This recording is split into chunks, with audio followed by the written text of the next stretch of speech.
ఒక చాలా famous saying ఉంది, మేబీ అది నాకు నచ్చిందేమో. అదేంటంటే, people seek security in this insecure world. David belly అనే ఒక వ్యక్తి చెప్పాడు. ఎవరు చెప్పినా మంచి మాట.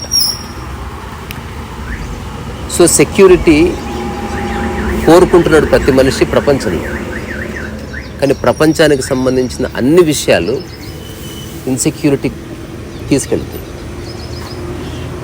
సో నిజమైన సెక్యూరిటీ ఎక్కడ ఉంటుందంటే ఇన్సెక్యూరిటీలోనే ఉంటుంది. సెక్యూరిటీలో సెక్యూరిటీ లేదు. మనిషి క్రియేట్ చేసుకునే ప్రాపర్టీ, బంగారం, లేకపోతే మనిషి నాది అనుకుంటున్న విషయాలు, ఇవన్నీ మనిషి ఇన్సెక్యూరిటీ కారణం, మనిషి భయానికి కారణం. కానీ ప్రకృతిలోను ఒక అడవిలో ఉన్నావు అనుకో, నీకు హఠాత్తుగా అనిపిస్తుంది నీకు ఇన్సెక్యూరిటీ ఉందని. కానీ విదిన్ నో టైం ఒక గమ్మత్తైన సెక్యూరిటీ కలుగుతుంది. Because the whole universe is with you. ప్రపంచంలో నోబడీ ఈజ్ విత్ యూ. మనం క్రియేట్ చేసుకున్న ప్రాపర్టీ కూడా మన అవసరానికి ఉపయోగపడేది అని గుర్తిస్తే సరిపోతుంది. సో కృష్ణమూర్తి లాంటి వాళ్ళు చాలా వోకల్గా ఈ విషయాన్ని చెప్పారు. చాలామంది ఫిలాసఫర్స్ ఈ విషయం గురించి ఆలోచించారు. ఈవెన్ నేను కూడా, ప్రతి ఒక్కరు ఆలోచించే అంశం, నేననే కాదు.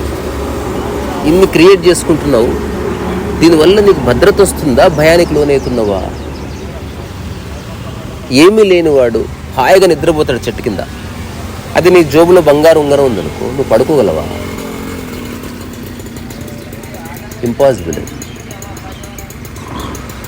సో అన్నీ ఉండని, ఏమీ ఉండొద్దని చెప్పడానికి వీల్లేదు.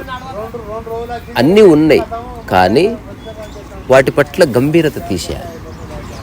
సరే, ఇది సలహా ఇస్తున్నట్టు అనుకోవద్దు, నేను అది చేసి చెప్తున్నా. ఉండేది ఉంటుంది, పోయేది పోతుంది. వాటికి మనం లింక్ చేసుకోకూడదు. తద్వారా you experience security in the nature and you are not insecure because you are not got stuck in the realm of world. ఇది ఎవరికి వాళ్ళు అర్థం చేసుకోవాల్సిన విషయం. సరే, సరస వయసు.